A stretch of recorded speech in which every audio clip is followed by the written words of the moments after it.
Hi, everybody, and welcome to the latest edition of An Evening with the PM.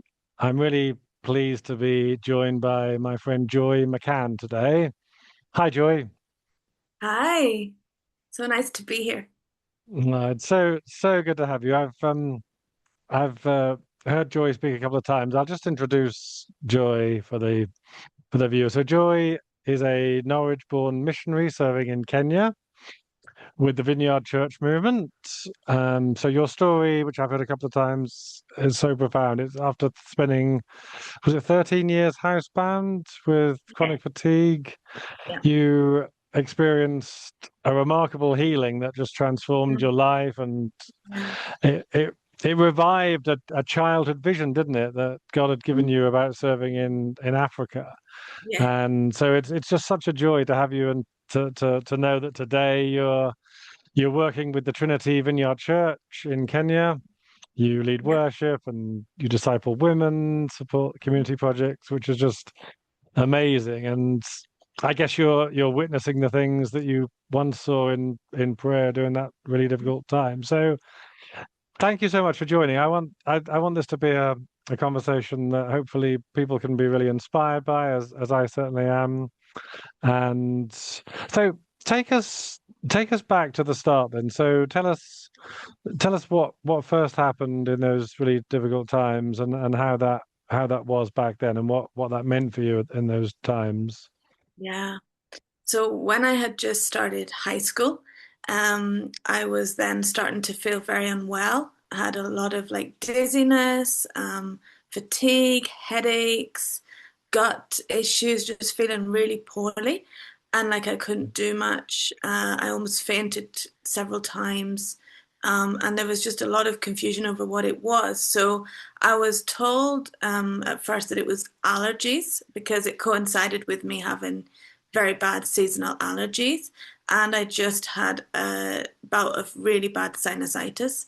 And basically, nobody could really get to the bottom of it. So I kept living my life and trying to go to school, did homeschooling when I couldn't make it. That just gave me really bad headaches. And I was very broken because we just couldn't get to the bottom of it. And basically, it took like a year and a half for them to actually eventually diagnose me with chronic fatigue syndrome or ME. And by that time, I was actually bedbound because it was all so like terrible, everything I've been going through, that I couldn't actually stay upright or doing anything. So I just remember waking up in my bed and being told by mum that she'd been looking after me for about 2 weeks, sorry, and that I didn't really know anything of it. Apparently, I had been eating and drinking with her, like feeding me and lifting me and stuff, but I didn't remember. And that was kind of the lowest point that I hoped would be a very short time, but it actually went on for a very long period. So that's how it started. Yeah. Um, Mm. and your parents were Christian, so they have a faith. So you were brought up in a Christian home. Yeah, yeah, very much so. So I've Hmm. been brought up in a Christian home in an amazing church. We were actually in Belfast, Northern Ireland at the time, and we were actually like baptized, me and a few of my friends, just before I got ill, which was really, now I'm really grateful for. That was just something that came up, and we felt that, we believed, well, I Hmm. personally believed in Jesus and wanted to declare that openly. So my dad baptized me with the pastor of the church there, and yeah, my parents had raised me in that way to have very strong faith, and very authentic faith. Yeah, like really sort of Hmm. real Christian stuff. So yeah, So this yeah. was in Sorry. So, this was in Belfast, yeah. yeah, yeah, And so when you came to, was it Belfast and then you came to Norwich, or yes, did all this yes. happen in Belfast, or did it continue into Norwich? So It was both. So we actually moved to Norwich, sort of about 10 years in. So I had been right, bedbound for all that time. So I actually moved there for my grandparents because they were getting older and mum wasn't able to keep coming and going because I was so ill. So we had to make a decision which involved me being like on a very, flat because I still couldn't, be upright. And then when we got to Liverpool, being sort of flat as I could be in the car to get across to Norwich with Mm. sunglasses on and earplugs. And yeah, and then I was pretty out Mm. of it once we got there. So yeah, Mm. yeah. Yeah, I mean, it's when we look back on things that have happened that have been, you know, difficult a long time ago. Mm, 13 years obviously is a long time, yeah. and I think because so much time has passed, and because of where we are now, Mm, it can sometimes feel like it's a period, but when you think how long 13 years is, I mean, it's an awful long time, especially as during that time, you have no idea how long this is going to carry on for, do you? So that, going back to year one, yeah. when you're first diagnosed, you're going through this really difficult time. Mm, How did that manifest in the first year or two? So were you expecting at that point that this was a long thing that they didn't really have any cure for or mm, anything that they could really particularly help with, or were you always mm. expecting it to be short term? How did it feel back then in the early Yeah. period? Wow, that's a very good question. I think in the beginning it felt like we hoped it would lift because I was first told it was sort of, chronic fatigue, but it might lift. However, as it went on, it was apparent that this was a very bad bout of it. And I think in those days it felt extremely hopeless. I remember when I was in bed and I was like bedridden at that point, I had to be in the dark because of light sensitivity and sound Mm. sensitivity. And at that point, we had somebody fly in from the London clinic for ME and CFS to see me because it was that bad. And I don't fully remember how that all happened, but it did. And I remember he came in and he was like, this is one of the worst cases I've ever seen. And it's likely that she'll be in a wheelchair for like the rest of her life. And because this Wow. is her teenage years, her bones and muscles are supposed to be forming and instead, or, growing. And instead, she's like in bed. So probably there'll be a lot of like issues with that. And so she might improve to a degree, but never, to be fully sort of independent. And it was just crushing. I mean, because then I had to question everything. I was like, do I believe in Yeah. God? And I knew that I knew Jesus as a person. I'd met him like in my heart. So I was like, I know you're there, but who are you? And what is this? And or am I crazy? So I had a long, very dark time to cry every night. My pillow would be wet with tears every night. I Mm. remember that very clearly. As soon as it got to nighttime, I'd just cry because it was like accepting another day. And there was a while Mm. where every birthday I would cry because I would hope that by the next one I'd be healed. But after sort of 6, 7 years of that, I just got used to, well, probably this is it. But there was still faith, and my parents and my sister spoke faith, and my church community in Belfast and in Norwich spoke faith. But it was not easy, and there were times I lost it altogether and didn't know what to believe or think. Yeah. Yeah, understandably so. Wow. Mm. I mean, it's just it's so good to be talking to you in this context, where Mm. you are now. It's just I'm so sorry you went through such an awful period. It must have been, as you say, absolutely crushing. And Mm. I mean, we know how much God does through our sufferings, Yeah. and He He reaches into our lives in ways that, are so deeply profound when we're so limited and we're relying so much on His strength. But Yeah. after years and years of this, it must have, as you say, felt like, well, this is my life, Mm. and why so bad? Why so limiting? Because I mean, particularly with your teenage years, I mean, they're the key years for individual growth and Yeah. development in terms of education and in Mm. self-identity. So much happens during that Yeah. period, doesn't it? Yeah, yes, exactly. So it was just very formative, but not in the way I'd ever expected. You know, when I finished primary school, I'd written like in my report that I wanted to be a teacher in London or a pop star. It was like those were the dreams I had. I don't know how realistic they were, but it was funny how suddenly you're laying there like, oh, then what is this? And it brought up a lot of questions, brought up a lot of, yeah, that I had to really figure out what I believed in, trusted in. Yeah. And it was painful, very. Mm. Do you think you got to a place in those early years where after so much suffering, do you think you got to the point where you actually wondered if God was there at all? Did it affect your faith so deeply that you maybe even thought, well, where is he Yeah. in this? Yeah, for a season, I would sometimes have vocalized that. I think underneath it all, I always remember knowing, but I know him, like I know him, so he's here Mm, somewhere. But out of the grief and the anger, and I was very angry, I would vocalize sometimes that I don't even know, who God is. And I would also tell him that. Like I would also, when I was, mm, it's funny when you tell somebody who you're talking to that you don't know if they're there. But it was that kind of process in my mind of, who are you? Where are you? What are you doing? Yeah, I had a long, long time of just going, why me?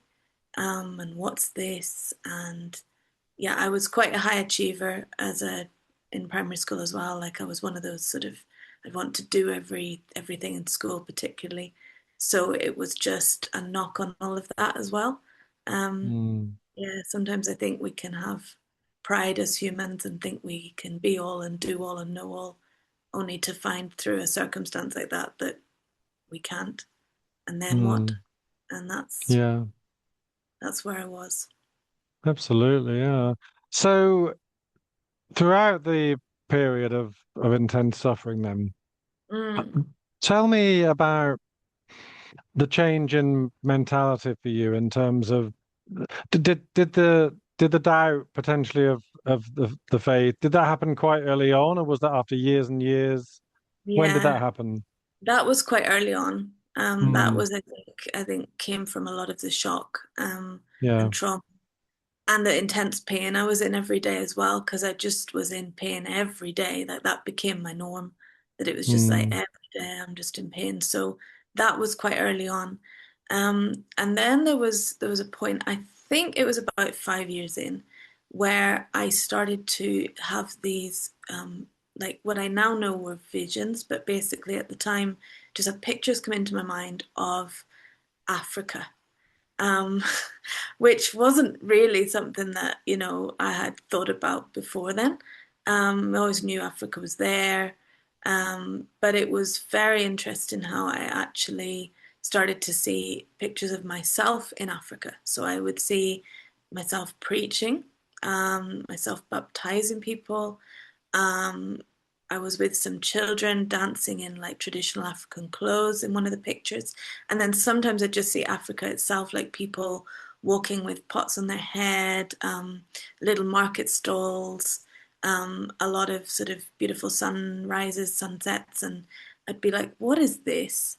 And I had to kind of vocalize that to my mom and my dad and my sister and my grandparents when they came, and my uncles and just a lot of people like, I'm seeing this. And over time, we began to establish that it was something God was showing me and saying.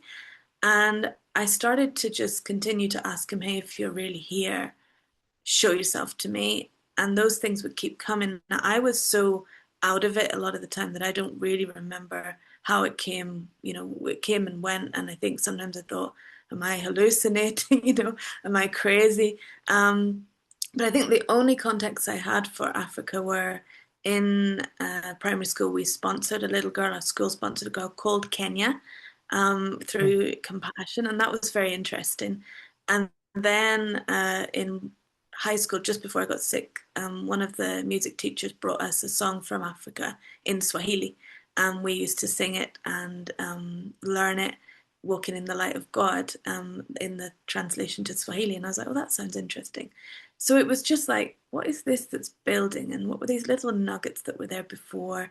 And could this be God? And I remember I had very deep encounters with Jesus at that sort of point where I started to actually find him revealing himself to me while I was laying in the bed. And it was enough that it could spook you because it was like, there's somebody here, you know?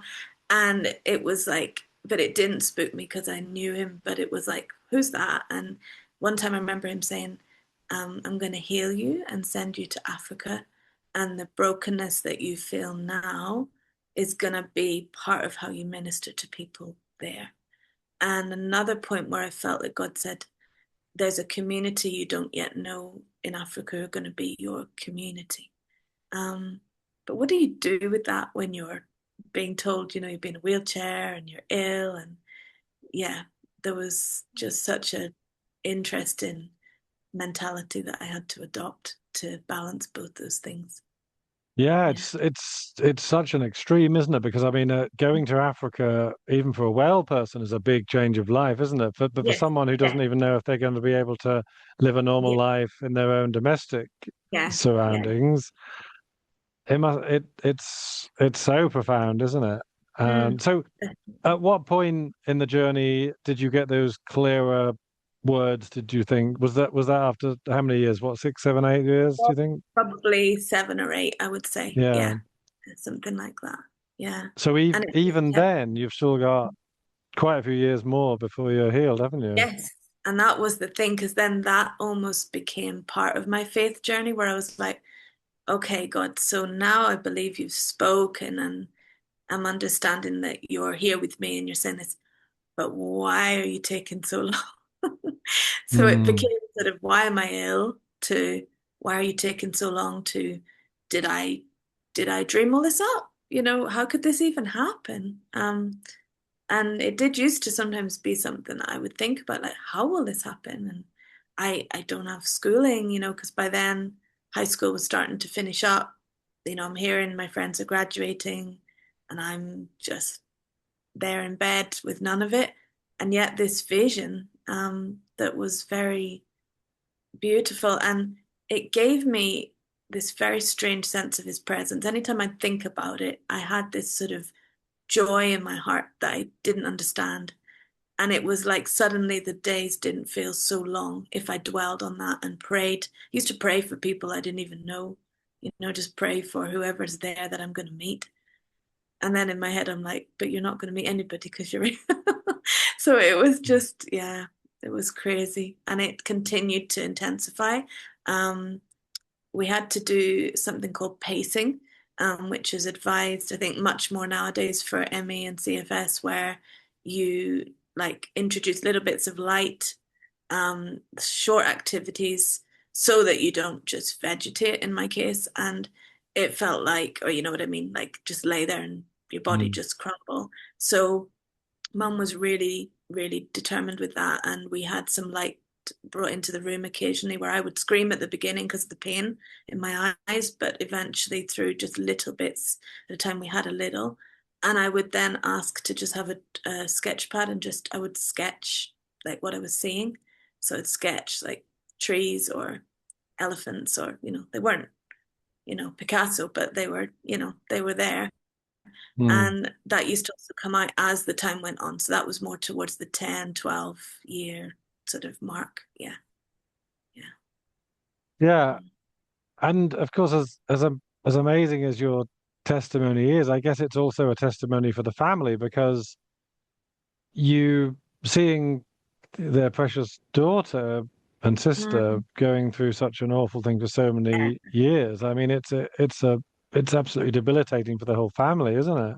yes, it was very hard, I think. And I think because I was so out of it, I'll never know the extent of how hard that was, but I can only Mm, imagine. Because, yeah, whilst we all knew there was probably something God was saying and doing, it didn't negate that I'm laying in this dark room. You know, eventually we had a stair lift built in and stuff, and a, you know, backrest. And but even then, what I was able to do was so little, and I was in pain all the time.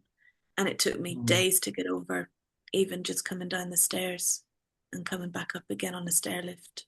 So yeah, Oh, very, that's so tough. mm, I I guess what I'm hearing as well with the visions that came later yeah, is something which is a scaffolding for all types of suffering, and that's hope, isn't it? The uh, Paul talks about it in his epistles. The Greeks, Pandora, of course, everything that came out of Pandora's box, apart from one thing that was left, which was mm-hmm, hope. Without mm, hope, we you, you'd suffered for so long in such dreadful conditions, not just physically, but mentally with the darkness as well. And yeah, the visions must have given you so much hope, because otherwise suffering just without hope is as unbearable as it gets, isn't it? So at this point yeah, you're getting a little bit of hope, yeah, and that hope is continuing with more visions. yeah, yeah. And I think it was the hope that came through his presence as well, because I think there were times where I couldn't imagine how that could happen, the Hmm. vision part. So I remember there were times where I used to just say to God, even if I just lay here and pray for people there all my life, even if this never goes and that's what happens, um, I still am grateful for that. There was something that when I'd broken through the disbelief and the doubt and the confusion, and I started to encounter him in that room with me, it was like, okay, even if this doesn't happen, your presence is enough. But then there was the hope with the visions as well, and hope of the future. So it was like, it was both. It was knowing that even if it didn't happen, he was there and that was enough. Because I didn't have that in the beginning. At the beginning, I was like, who are you? Where are you? What's Yeah. going on? But then there is that part, yes, with the visions where it did indeed build a lot of hope. And even for people that knew about it, I think they were like, what's going to happen? My sister did me a birthday cake one year with a sort of landscape of Africa with people and a lake and a sunrise. Wow. And it did bring a lot of hope because it felt like this is something God's talking about. He does have a purpose in all this. Um, and yeah, it really, hope is a very amazing thing. And when Jesus gives us hope, it's just like nothing we could know, and it's him, and then whatever comes through him, which is always good, even in pain.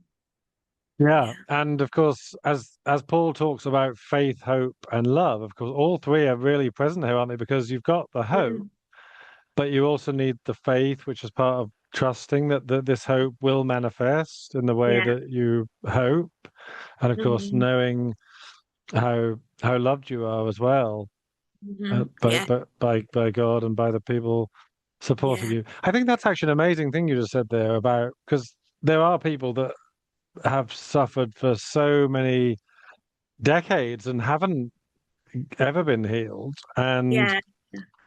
the idea that you said that, well, even if I'm not healed, even if I'm, bedridden and Mm, can't do what my physical body wants to do and would like yeah. to do, Yes.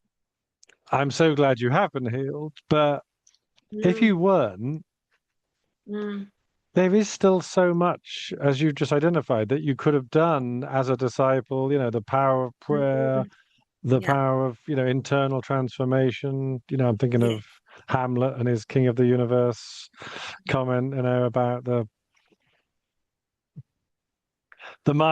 body being physically in prison, but the mind being king of the infinite universe. It's Yeah.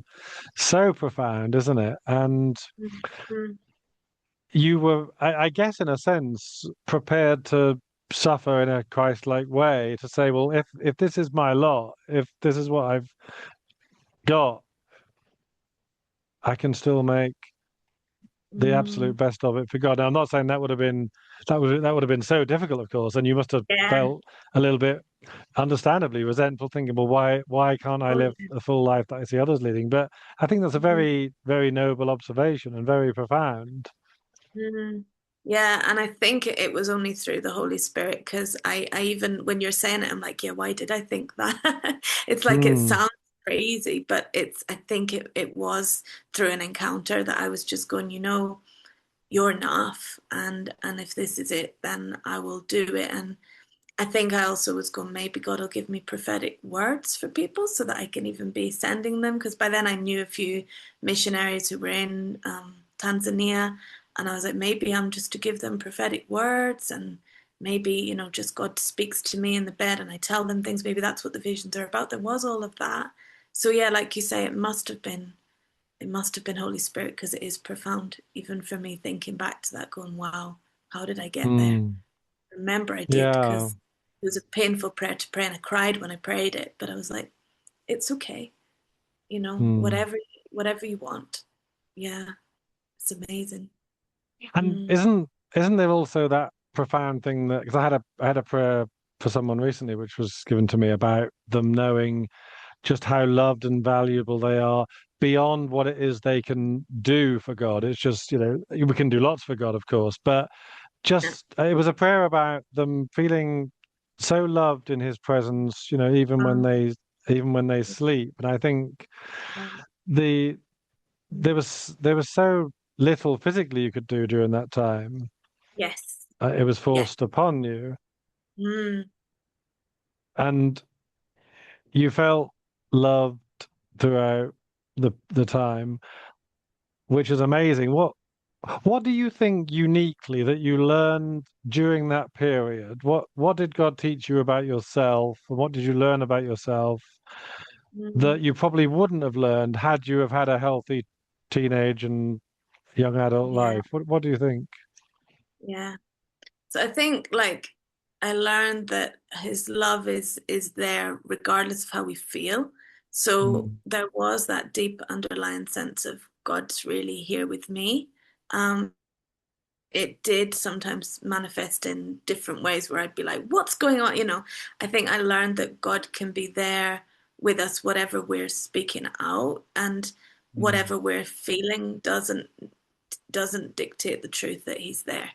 And I think mm, that's what I remember in that room more than anything is he was there, and his love for me was there, but I couldn't my mind, my human mind couldn't comprehend it. So it came out in lots of different ways, and I was very like aggressive sometimes, even just with my family, and I just like, I'm so angry, and I think I said mm, horrible things about wishing I wasn't even there anymore, because what is my life? yeah, But underneath it all, this thing of, but he's still here. And so I think what he formed in me then that I definitely wouldn't have learned is, even in suffering, he's there. And I think it took that battle of the first few years to see that. But then there mm, was a strong sense of it a lot of the time. And then sometimes it was just like, I'm miserable today. And yet, even then, it was like, but you're still here. And it's like, and you could do anything. I think that was always the thing as well, that I believed he could do anything. And we believed that as a family. But it was like, even if he's not doing it, he's still here. And I mm, think that's something I've carried with me up till this point, that when I see suffering, I sort of want to know where he is in it, because I believe he must yeah, be somewhere, because he doesn't mm, just leave people.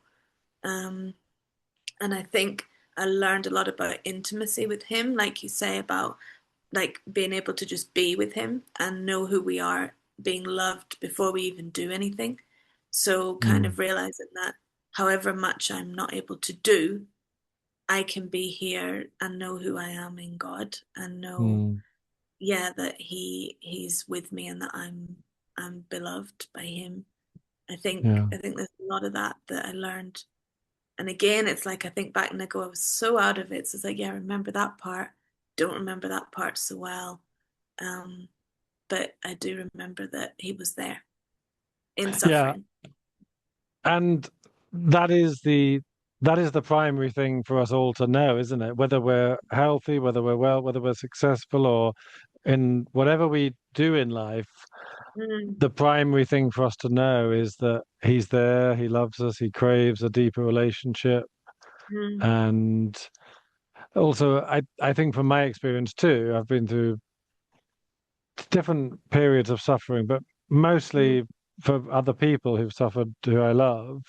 Mm, it seems to me often that when God seems to be doing the least, he's actually probably mm, doing the most, I found. I yes.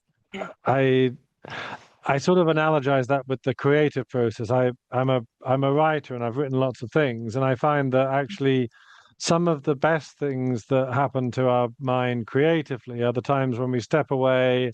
The subconscious does, wonderfully creative things where we're not Yeah. consciously trying to capture stuff, and then you come back fresh. And I, it seems to me that in his quietest times, that's often when he's doing most behind the scenes. Yeah. Definitely. Definitely. Hmm. Yeah. And I love that because I can now see what he was doing that I could never see then. Yeah. Yeah, Yeah. there's a there's a quote I like from the philosopher Carl Jung. He was it's debatable how much of a Christian he was. I don't mean that in a judgmental sense. I mean that, he was spiritual, but he wrote explicitly about Christianity, but whether he had a personal relationship, only God knows, I guess. But Yeah.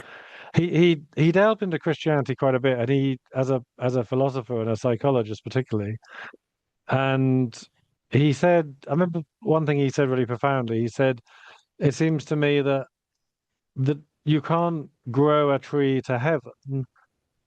You can't grow a tree up to heaven unless its Mm. roots reach all the way down to hell." And I think what he meant by that was because he had this concept of it was based Wow. on the Jonah-esque, the belly of the whale and confronting, Yeah. the real depths of our psyche and the real depths of of the suffering and the hellish pain we can go through. Mm. And his illustration with the tree was that we don't fully understand just how amazing things can be until we've experienced, maybe not necessarily directly, although directly I think is a profound thing too. We have to understand just how dark and how deep things can be in the Yeah. bad side of life before we fully appreciate and understand just how profound they can be. Did you find a bit of that too, do you think, in your journey? Yeah, I mean, I think what you're saying about the roots, going down to hell. I mean, there were some points I think, I'm just remembering it now. I think I used to say, this feels like hell. And I Mm, mean, that's a very strong thing to say. And yeah, it's probably a bit of my Irish roots as well in there, because that's the mm, kind of language that sometimes you hear. But I think it just is that thing of the deeper down you get where you think there's no hope.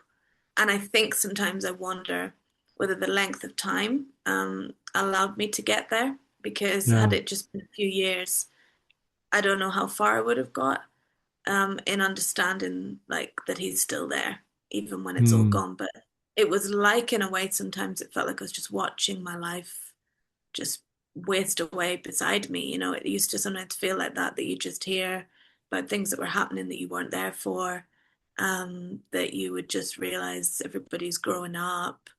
There were a few years where I couldn't see my friends because I was so unwell. I was so out of it. And then we started letting them just come around the door and say hi. And they just had changed because they'd grown up. And I'm just like, I mean, that was really weird because I was like, what's happening? But in all that, it caused me to get to the end of myself in a lot of ways, because I was like, well, I'm missing out. So what now? So does my life and my life in Jesus revolve around me being out there? Does it revolve around what I'm doing? Does it revolve around my hopes and dreams being fulfilled? No, there's still something without all of that. mm, And so I think I do relate to that, that it can be the darkest times that can build the strongest faith, um, mm. and the strongest connection with God. Yeah. Mm. Yeah, and I think that's so profound and also so encouraging because so many people are going through such tough times and they need they need hope, they need faith, they need to know how loved they are, they need to know that they can get through this in whatever capacity that is. And I I'm so encouraged, and I think it's wonderful to talk to you now. And we're now going to get to the really exciting part where you share something so profound about the point at which you were given a day of healing. Just before we get to that, Yeah. so you've had the visions about Africa. You've now got a more concrete hope that something's going to come, which involves a lot of faith still, because you're still, unable physically to even, Mhm. contemplate such a trip. But when we get to because it was 13 years, wasn't it? So when we get to sort of years 10, 11, at this point, is it a little bit more manageable? Are you expecting it to be sooner and sooner, or does it actually? Did you find that because you've got this vision and it's still not happening, did that get a bit frustrating in a different way? How was that for you in the advent to healing? It definitely did get very frustrating. I think it came and went. So there were times where I was like, oh, I think maybe it's coming. Because we still had a lot of people around us who would get these words from God, these prophetic words, and just come and say, oh, this is what we feel is coming. And you'd be like, yeah, we know too. But then there would be times where it was like, I think there were several times where I gave up, like in myself. And I was just like, I don't know if this is actually going to happen because this has now been, 11, 12 years. Because also when we moved to England, I think we hoped that maybe like the healthcare would be a bit better there for, I think there was a bit more awareness of MA and CFS in England. So it was also part of the reason we thought it would be wise even for me to go. And even then it was just, no, it wasn't that they were bad, but they didn't know how to help me. And Mm, nothing that they would suggest was getting me out of the pain I was in, the fatigue, and yeah, I mean, whilst we were then able to do a little bit more with pacing, it still wasn't anywhere near being free of the illness. well, So I did get very frustrated even towards the end. Yeah. understandably, absolutely. It's just such a long time to contemplate, isn't it? So you came to the UK. So was that straight to Norwich at this point? Yeah. Yeah. Yeah. And did you immediately join? I say immediately. Was the first church that you got your family joined? Was that the Gateway Church then? We were in another one before that, and then we Yeah. moved to Gateway pretty soon after. Yeah. So it was sort of, yeah, within a year, I think we were in Okay. Gateway. Yeah. Yeah. So you got some good support from the church family at Gateway. Yeah. Yes, we'd had from both, and every Mm, church I've been in, there's been support, but there was just something about I think the timing and the Holy Spirit awareness in Gateway that was quite amazing. Just in terms of like as soon as my parents were there, because I mean I joined the church by association, I wasn't able to go to any of mm, them, so I was then told by my parents that there's people in this church who are asking about you, and they say they want to pray for your healing. Which again, like I say, we had, and it'd been wonderful all through, but it just felt at that moment something was changing, and it was like God just lined that all up for that moment, and I was like, okay, well, they can come. We've had people, but they can also come. And I just remember there were significant things. With waiting on the Holy Spirit. So they came, and a couple of ladies came and prayed for me. I even don't remember it so well because I wasn't well. I think it was just one lady actually, and she laid hands on and prayed for me. And I remember I just didn't really feel anything, and she kind of kept her eyes open, and so I'm sort of opening my eyes after praying and like, oh, you're looking at me, and so I sort of didn't know why. And then my mum began to explain to me that yeah, she's understood that there's something about prayer ministry and the Vineyard movement where there's this thing where they can keep their eyes open and watch. That's sort of something that is well known, and that mm, they're sort of expecting that God might do something, and that's why they're watching. And I was like, oh, that's cool. And sometimes they just wait, and then they just say, oh, we feel God saying this. And you'd be like, oh, I've not really known about that before. So there was several visits and nothing really happened. And there was a point where then they said, we feel like we're supposed to just encourage you to come to the church to be in an atmosphere of worship. So went to a prayer meeting. Um, that was just backrest in the car, sort of being put right up next to the door and brought in.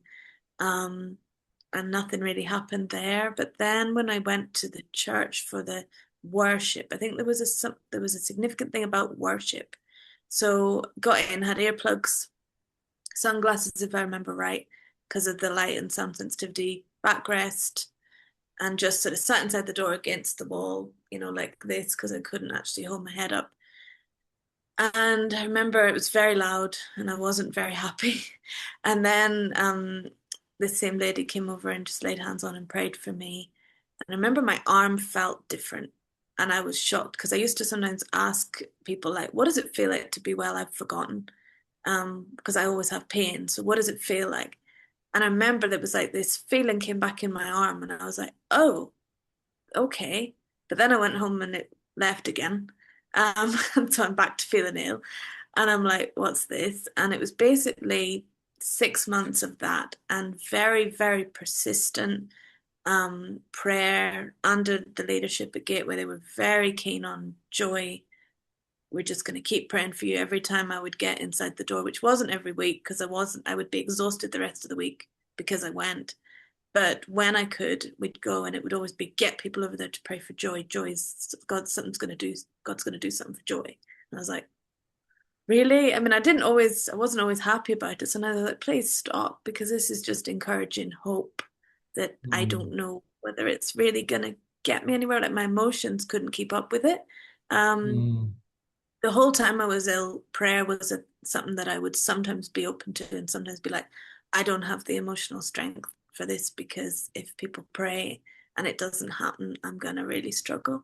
But in those last few months, I was also sensing God was saying that it was coming to an end, and there was a few people saying that, and it was yeah, all of that in the relationship with that church in Vineyard that was just very, very significant and still is.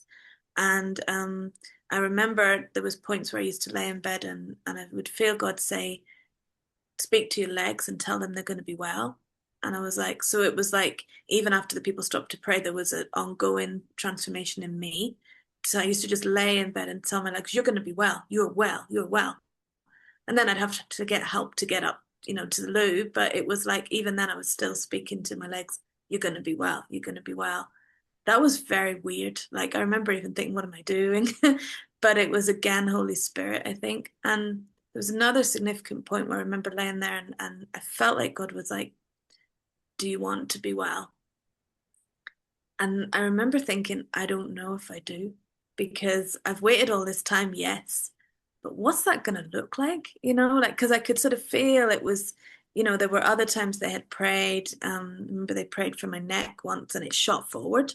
And I then had more strength to hold it up. So there were things that were starting to happen that I was beginning to see this healing in my grasp. And I was like, I don't know if I want it because what will I do? It was like, can I actually go to Africa? What will I do? Like this has become familiar for me. So what next? But of course, when I prayed that through, I then remember I got to a point where I said, yes, God, yes, I would. I've asked you all this time, but now, yeah, you're asking me. Yes, I would. I would like to be well. I would trust you and I would want to serve you wherever you send me or whatever you want to do. So it was all a mix of all those things, right up to Mm. the final day where, yeah, like you say, I received my healing, which yeah, was amazing. Yeah, I think that's a really interesting observation. I've the whole idea of, well, the thing I long for most to be well, you've been debilitated for so long. I Mhm. mean, there are famous cases of people who've been in prison for a long period of time, and the idea of freedom just horrifies them because they're so used to the safety of even concentration. I've read accounts of people in concentration camps, where as dreadful as it was, there was a kind of micro society that had been created, that they've been there for so long that Yeah, the idea of going outside felt quite perturbing to them. And I mean, we yeah, know that at a more benign level of things like, long-term unemployment and things, you can get to a yeah, stage where you've always wanted to work, but Mhm. you're so embedded in the cycle. So that's a really Yeah. profound observation too, I think. Yeah. And declaring that you want to be well, that you can confront all of the things that you need to confront in order to be well. As you said, taking Yeah. authority over your body. Mhm. Let's, remember that great scripture, the same spirit that raised Christ from the dead lives in us. And Yeah. I think that's so, so powerful, Mhm. but it doesn't Yeah. always happen straight away. Now, Mhm. you am I right in thinking from your talk that you felt like you were given an actual day of healing? Yeah. Yeah. And that was it your sister's wedding? Yes, it was. It was. So that was Wow. very significant. Very significant. And there'd been two or three people, including family, who had felt that. And it was like, okay, so what's that going to look like? Because I'd like to be better before then, you know? And so there was a continued sort of healing. When people were praying, there was things happening, but I was still very, very poorly. And it was looking like on that day I was going to have to use a backrest and probably miss most of the day and just attend and walk down the aisle with this little bit of strength God had given me. But yet we had this sense that there's going to be something significant on that day of healing. Um, and Just it to was ask, what year was that? What year was the oh, wedding? 2015. Yeah. 2015. And how long prior to that were you given the word? How many months or years did you have to anticipate Maybe that? like 3 or 4 months before. Yeah. 3 or 4 months. Okay. Yeah. Right. So you obviously know the wedding's happening by this point. You're all excited about it. 3 or 4 Yeah. months before. And how Yeah. did that uh, word come to you? Was that audible? Was that just something you felt in your spirit? How did you? I think it was something I felt, and then I think it was just something I felt in my spirit. And then I remember there was a couple of people had also sensed that, and particularly one lady who's very prophetic who came and said, "I believe it's going to be on that day. I don't want to confuse everybody." And I was like, "Oh, there's more people thinking this now, you know." So we were happy, but it was also just, a bit unusual. And yeah, Yeah. I sometimes include that part in the story. I sometimes don't because sometimes it just feels like such a lot to explain. But it's good because we have time now, so I can. But yeah, I guess yeah, I guess it also part of it must have been pretty terrifying because the stakes must feel so high, yeah, What if it doesn't happen on that day? Have I yes, then got false hope again? yeah. Did I misjudge the narrative and the words and that sort of thing? It was very like that. It was very like Wow. it was just a lot. It was really a lot. Um, I think I thought maybe it would be a few days before, but no, it wasn't. So yeah, it was quite funny. Yeah. So I remember you talking about the day and how you woke up and you didn't wake up fully healed. So tell us about that day then. It's such a great story. Yeah. Tell us about the day. And so woke up and yeah, like I said, I can be sort of angry or aggressive at times. And I just was like, oh, it's not, I felt ill. And I was like, oh no, and I remember I was really upset. I don't think everybody in the house knew that, but I think my mom did. And I was just like, well, Yeah. I'm gonna have to get on because there's a lot of joy here, and I want to be having joy too because it's not about me today. But yet there was still this part where I was like, but I would love for that to be true, especially so I can celebrate freely. Um, and so I was just focusing on what I could. Don't remember so much apart from just being really annoyed, but I managed to somehow get, my maid of honor, you know, dress and, everything ready. And yeah, I think somehow we managed to get makeup and everything on me. And then, yeah, I was so thrilled for my family on that day. And it was just like, okay, let's go. I've been in the car and feeling horrible, wondering whether I'd be able to walk down the aisle. And it was really significant too because a lot of my family were gathered. So a lot of my extended family had come over from Belfast. There was just a lot of people there who'd known me ill. So yeah, I remember I just walked down the aisle and managed that part. And then I remember I had the backrest at the bottom of the church and just sat with my head back again. and just really didn't feel well at all.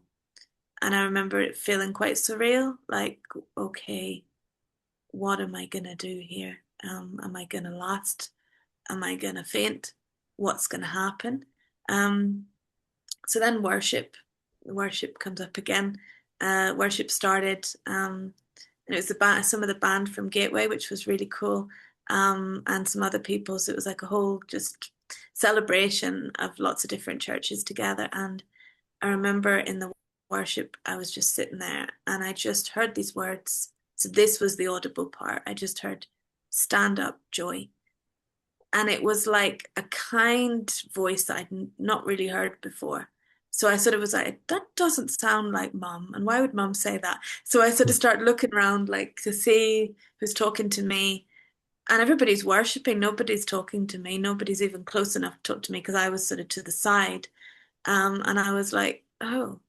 So I remember there was just something in me that thought, I think that might have been God. So I'm just going to try and stand. And so I took all the strength I had and stood. I was already totally exhausted at that point. I didn't feel well, but I stood.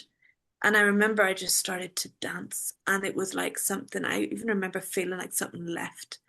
And it was like, moving around, dancing. And then I remember some of my family looking around and being like, because they could see I'm dancing, and it was just crazy. I worshipped, then I sat again, and I'd love to say that then I was like, I've been healed, but I wasn't. I was confused, and the day went a bit like that. Like the rest of the day was a bit like, what's happened, and yet I was walking, standing for photos.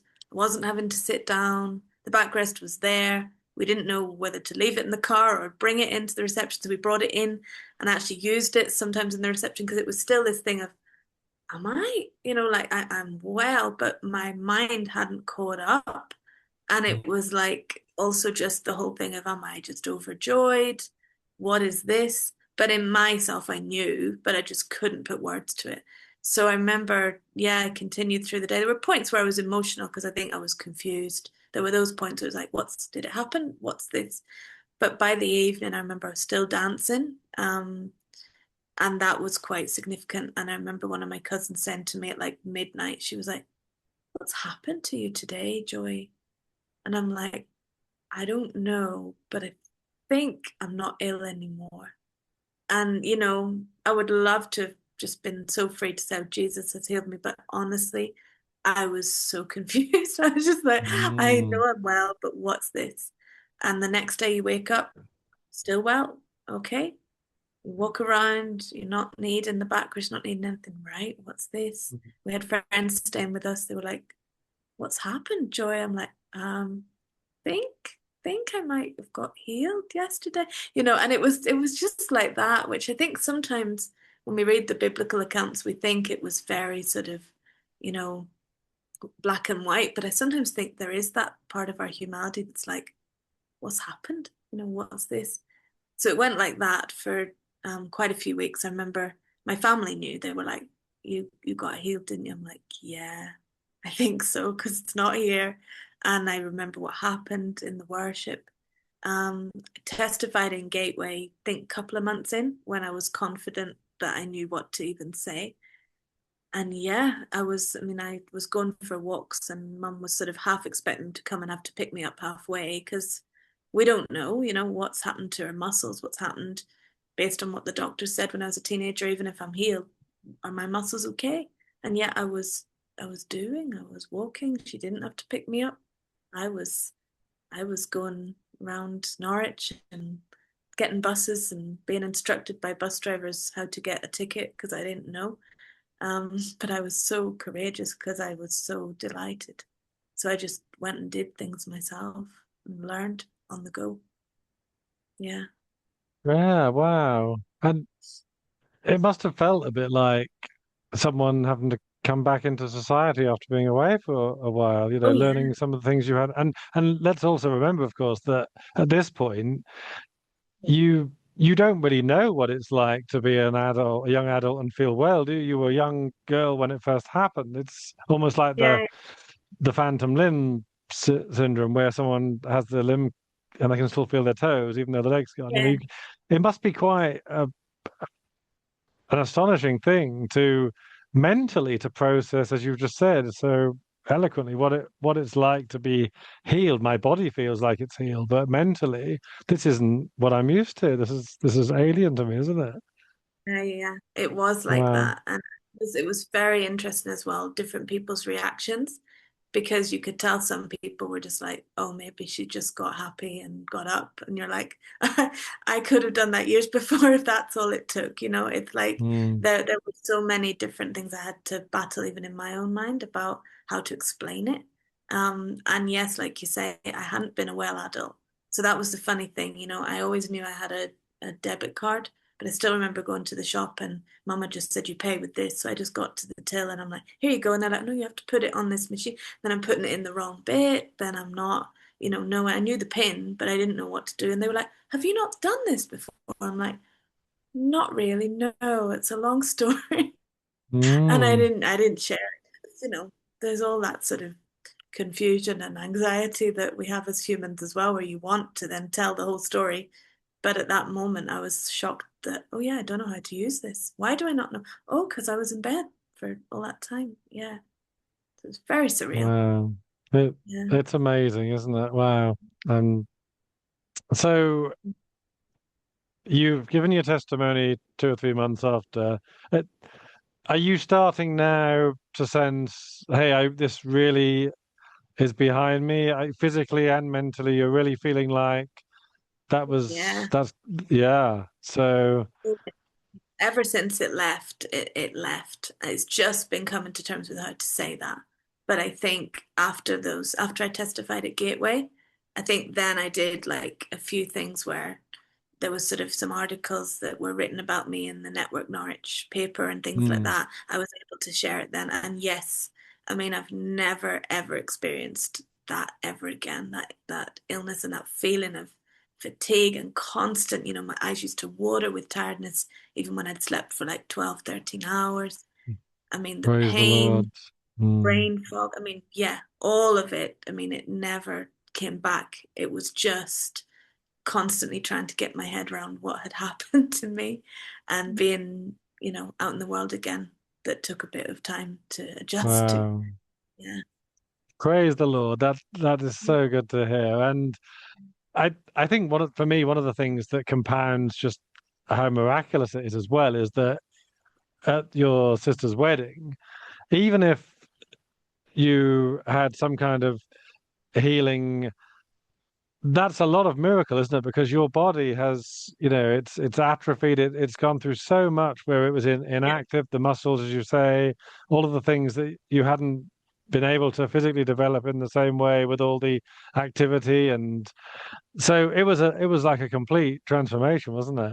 Yeah, it really was. It really was. It Wow. was it was incredible. Yeah, and continues to be. I'm continually like, what's happened? It's So awesome. good. So Yeah. good. How long? So at this point, then you must now be thinking more tangibly. Well, Africa. Yeah. Oh yeah, totally. Because it was How within reach. how Yeah. long after your sister's wedding and the healing did Africa start to manifest? What then happened? So I went, I think it was 8 months after I went to Tanzania. So probably knew from about maybe 4 or 5 months in that I was gonna just go and see. So I had a lot to then work through then because I had to, just change a lot of things in my life to enable that to happen. I was like, right, I need to start preparing and getting ready, and I had to go through the whole will I go back to school thing. And that just didn't feel feasible at all. It felt like, well, if God's given you a vision, why would you then sit here for 7 years doing that? Because it wasn't even Mm, a few years, it would have been the whole lot of high school to repeat again. So once I'd established all of that, and worked out how I was going to, a few people were willing to support me because I had no, source of income of any kind because I'm well. So it was like, right, what exactly will I do? And basically, that was just God was very kind. He provided through just some very generous gifts, and I was able to then look at okay, I could get to Tanzania, and I had a friend who I'd known when I was ill, who's linked in there, very amazing lady who had also been through some illness and then come out on the other side in Africa. That's a whole other part of this story. But basically, I went with her for 3 weeks and it was unbelievable. I mean, it was to see. I mean, I was very nervous going, leaving my parents, Mm. because again, my head's like, what's going on here? What am I doing? But it was so God, and I was so glad she was there. Um, and getting there was just like surreal. I mean, it was hot. I wasn't particularly excited about the heat, wasn't particularly excited about the mosquitoes. There were parts where I was like, what's going on? But it was unbelievable to see the people that I'd seen in my visions on the side of the street, walking. Just the whole sense of Africa was exactly what I'd pictured. And yeah, I cried all the way home from that trip back on the plane. And within like a month, I had had, the go ahead from, people around me, my pastors, my parents, my sister and brother-in-law, that were just like, yeah, why don't you just fulfill what God has said and go? Because there was an opportunity to go back. And I was back out there within a month.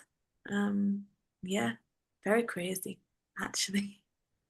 Sounds crazy. Yeah, and we shouldn't also discount the courage because, I know a lot of people for whom travel is quite, you know, anxiety inducing. And we, as we know from psychology, there's no better antidote to anxiety than going out and doing something, if confronting your Yeah. fears and stuff. And for someone who's lived the life you've lived for so long, Mm.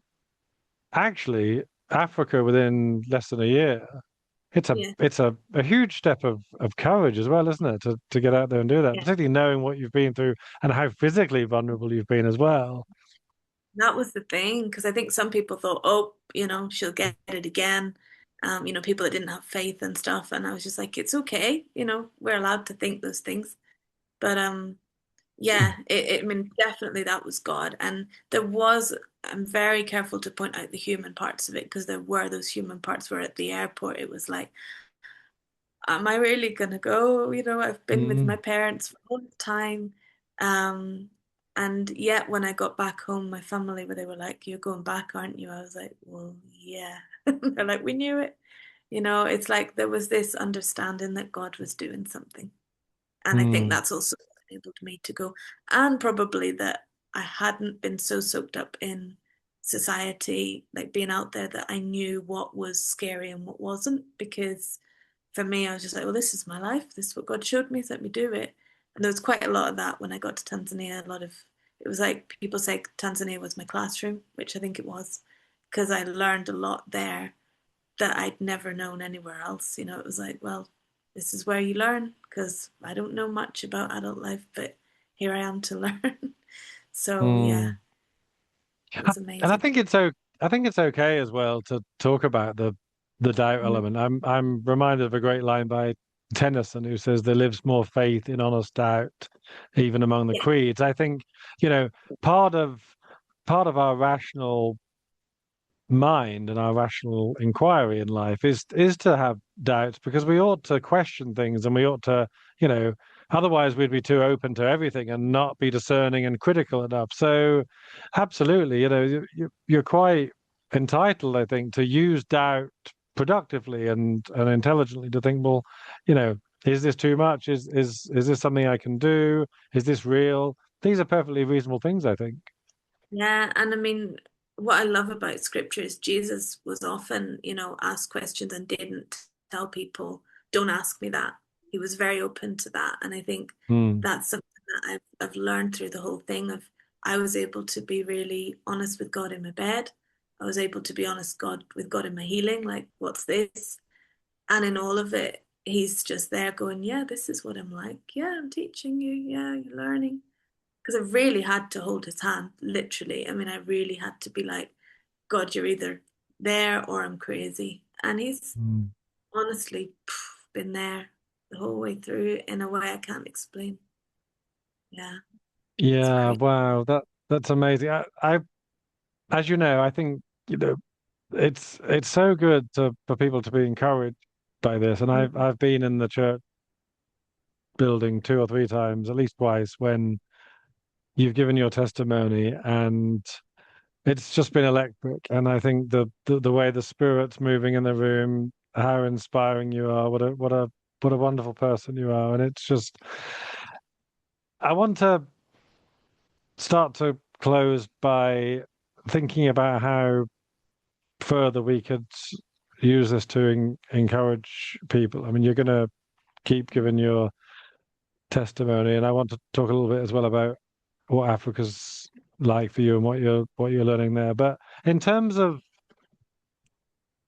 one of my favorite quotes from Kipling, he says, "What do they know of England that only England know?" And he was well traveled, and he was talking about he was exploring empire, and he was talking about how not only do you not know much about foreign lands without visiting them, but Yeah. you can't really know as much about your own land without travel too, because you learn so much about your domestic life by traveling, as well as learning lots about other people's lives by traveling. You compare things, you understand different contexts about how people live. So the joy that's healed and well and inspiring people with a testimony, because it's fantastic that God has given you this testimony to share and encourage others. Mhm. And having been through what you've been through, what do you think the joy that's been healed and inspirational now has learned about the joy that was stuck in that dark room and those dark conditions for so long? Has that taught you anything retroactively about that or retrospectively? Mm. I think I've learned that she's no different, like I think I've learned that the joy that's healed is no more loved by God than the joy that was ill. Um, Mm, I think yeah, that's just something that I've still known his faithfulness then as I know it now, especially in how he communicates to me. I think sometimes I actually look back and go, I think I heard him more clearly in that room than I do now. Sometimes, not all the time, but there are mm, some moments where I go, oh God, when it was just me and you there, I really knew you very deeply, and I pray I never lose that. So do spend quite a bit of time alone when I can to get back to that, because sometimes I feel like, God, I really just want to know you like I did then. And yet, in other ways, I've known him in different realms now that I couldn't then, because I've had to trust him for things I didn't have to trust him for then. I've had to have faith for things I didn't have to have faith for then, because I knew roughly what every day would be like then. But yeah, no, I definitely don't. Um, so I think, yeah, I've learned a lot as well about that. I'm I'm his daughter, and I'm not the girl who was healed. I was healed, yes, but that's not my identity. My mm, identity is his daughter, whether I was ill or healed. Um, yeah. so that's quite deep. But it was one time I really felt him say that, like, you don't. It's not like a trophy. I'm the girl who was healed. It's like there's people No, who weren't and who will maybe never be until they're in heaven, that are still as much his daughter as I am now. yeah. Um, That or that's so some. true, isn't it? Yeah, Yeah. because we know from great family love that we don't love our children any less if they're poorly, if they're unwell. We love them in a deeper and compassionate way. But love isn't the strongest love, and same with husband and wife. The strongest love isn't contingent on anything that someone does or can do. It's about loving them for who they are. And God has loved you and continues to love you through that. I love what you just said. Just then, it's so brilliant. That the sense of who you are is not contingent on even the miraculous nature of being healed. It's a fantastic testimony, but he was present all the way through, and you've found such a strong sense of identity in him. Was it? We've got a great Kierkegaard quote in our summer house. That God will show us how to become. God will show me how to become myself. I think that's really profound. Um, we and I've had a lot of my life as a non-Christian and a lot of my life as a Christian, half and half, in fact. And the things that he's shown me about myself through transformation is it's about the self in becoming. It's about the potential, isn't it? About the person we can be. It's so astonishing what God will do. And I think what you said as well, it taps into the wisdom that so many of us need, whether we're healthy or unwell, about the quiet times with God. Be still and know that I am God. We're told to seek first the kingdom of God, and there's no better way to seek that than those quiet times, those quiet spaces, because that was forced on you for so long, wasn't it? But Yeah. the times in life we can get away from the daily hustle and bustle and the busyness of life with so much competing for our attention and just be still. They're the Mm, times that God can speak so profoundly when we're quiet enough to listen, aren't they? yeah, definitely. And there is all of that I just feel like, gosh, how much have I learned, even through this conversation, just realizing, how much have I actually learned that and how valuable that is for what I'm Mm. currently doing and what he always knew I was supposed to do. Because I didn't know this was me. I didn't know Africa was me. I didn't know it would fit me so well. But it does. I mean, it's crazy. And people say, you're like one of us. And it's like, well, who would have known when I wanted to be a teacher in London or a pop star that, it was actually this that he had for me because he knew me. And yeah, I think there's that kind of thing, just realizing that when we sit with him long enough, he knows us better than we know ourselves. And he can tell us things about ourselves that we would never have known. Um, Mm. Yeah, yeah. that's really good. And I mean, if you think back to scripture, some of the Jewish people were expecting the Messiah to come and be all conquering, and they were under tyranny, Yeah. and it was the the way that the Messiah came was so surprising. In the backwaters of Palestine, born in humble conditions, and I guess these are the quiet transformations that are ultimately the most life enhancing of all, aren't they? Um, Yeah. what couple more questions I'd like to ask if I can. The Tell us about Africa and your life now, and just what it means to be where you are, and what sort of person it's helped you become, and how God's been working in that situation for you now, with the prophecy being fulfilled. Yeah. I mean, I think there's always this thing where sometimes we forget that we're really the project, that there's a project of being sent, yes, but I've really, really encountered God through the people here and through what I've learned here and through the lessons I've learned here. And I think the people have really like been my sort of mentors. Whoa, I'm going to get emotional along the journey of healing, like because I've been well, but then I've had to form into an adult in Africa. So it's like, what does that look like? And what kind of person are you?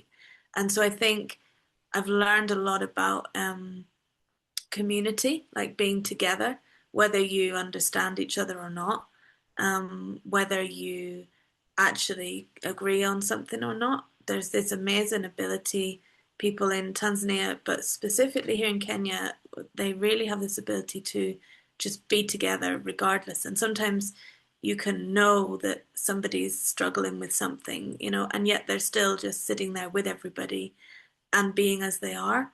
Um, I've learned a lot about forgiveness here. People are very forgiving. There can be things where I go, gosh, I think if that happened to me, I don't think I'd be able to be around here. But people still are together and loving each other through it and learning how to share. So something that's so interesting here is in the UK, maybe if you go to work with a packed lunch, you're eating yours, somebody else is eating theirs. Um, but here, if you have food, you know, everybody's around sort of, oh, have a bit of mine, have a bit of mine, and people are always sort of sharing. And it's like people would rather have less and be sharing with the person next to them than just be eating by themselves. Things like that Mm, have been very transformational. The faith here, people are very open to spiritual things of all kinds, which can be very challenging. But in the church and in the Vineyard movement, there's this amazing openness people have to my story, and to actually understanding what happened to me, and then also translating it into, so God, could God not do something else for you, Joy? Like maybe the miracle doesn't stop there. Maybe there's other miracles, and there's a lot of sort of depth of faith, but it's just then curbing it and sort of helping people to understand. So it's faith in Jesus. It's not in these, you know, other things. It's in Jesus. And that's been one of the coolest parts that I'm still loving and learning, just learning about Jesus with people around me here. And as I do, I'm doing transformed, and so are they.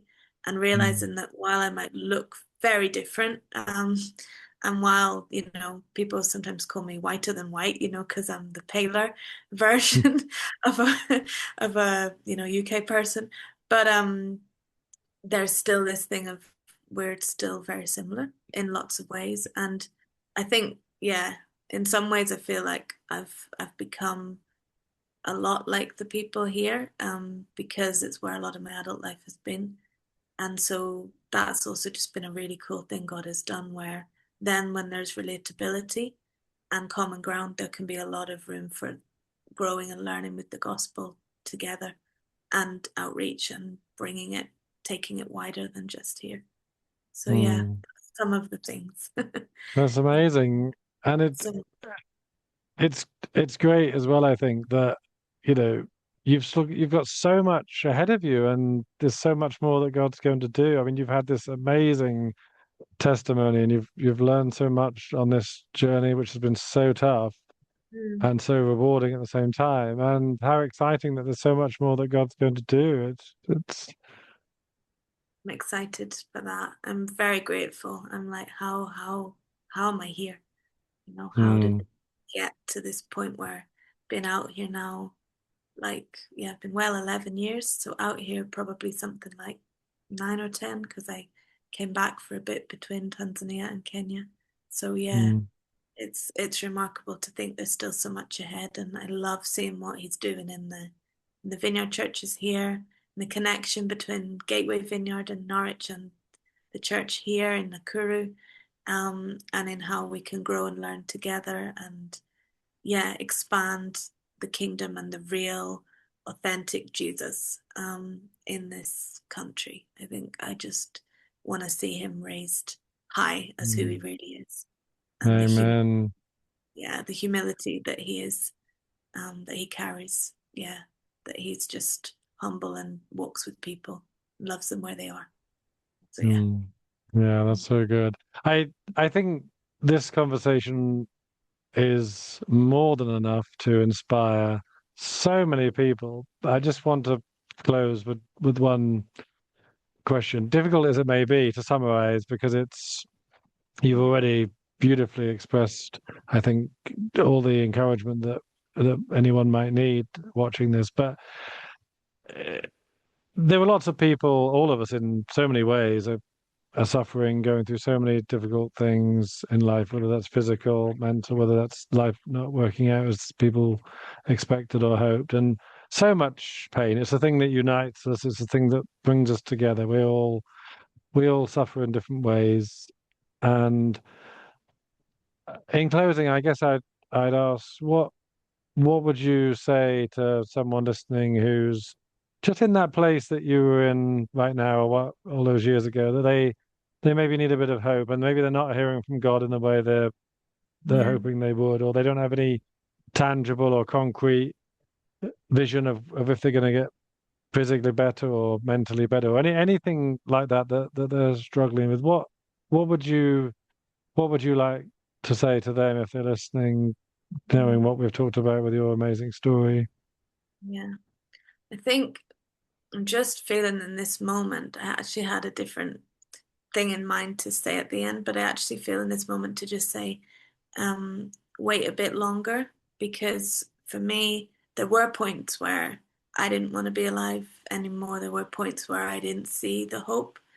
And I think with what I've now seen of life and the joy that I have now, here, and it's not always easy, but the joy of being well and alive, um, wait a bit longer. And I think when you were just saying that, I could just imagine those places I used to get to. Um, and, even since I've been well, there's still challenges that aren't physical, that are otherwise, that you can get to that point of going, God, what are you doing? Where are you here? Just with the hardships that life can throw at me, even here in Kenya. Mm, And yet, I mm, think it's again the thing of wait a bit longer. That's something I've learned, that I used to ask him, speak to me, I want to hear you. And I didn't hear him instantly. It took time, but it was something about him getting me to the end of myself. And that can come in different ways. It doesn't have to be dramatic, it can just be a surrender prayer that just gets you to the end. And you realize, actually, when I'm at the end, you begin, and he begins. And so if you're in that place, hold on, don't give up, because I almost, there were points where I almost wanted to. So oh, bless. yeah, don't give up, because there's a God that sees you and knows you and has a purpose, and it can only be revealed through that time sitting with him and waiting and trusting and having people pray. I encourage you to have people Mm, pray for you. I struggled with that at points, but towards the end, that was the big thing that brought about the fullness of the healing. So, mm, yeah, brilliant. all of these things. And Yeah, be honest with God as well. Don't try and pretend you're okay or you have faith if you don't, because He loves you either way. yeah, yeah, brilliant. We have to wait a little longer, don't we? Because there's no better place to go. And if I don't know about you, but I believe that God always answers our prayers. It's just that they're not always exactly sometimes as we expect or Yes, think we need. yes. But the prayer is answered in ways that are commensurate with his love for us, aren't they? And wow, I'm getting all emotional now. Thank you so much. It's been Oh, such a joy and an honor to have this thank, conversation. I'm so encouraged, and I thank you pray so much. that anybody who listens to this or watches it will be. So, Joy, thank you so much. Thank you too. Thank you. I'm so grateful. Thank you for this opportunity. And yeah, Thank you. God bless you, Joy. And thank you bless everyone for tuning in. I hope to catch you next time. I'll put any relevant links in the comments at the bottom. Thanks so much. God bless. Right. Wow. Thanks so much. That's the video stopped, I think, if I'm doing it right. Or is it? Hang on. you. It's saying it's still recording. It doesn't really matter though, does it? No. Let me stop recording. I think Zoom's changed a bit. Sorry everyone, we're still recording. Catch you next time.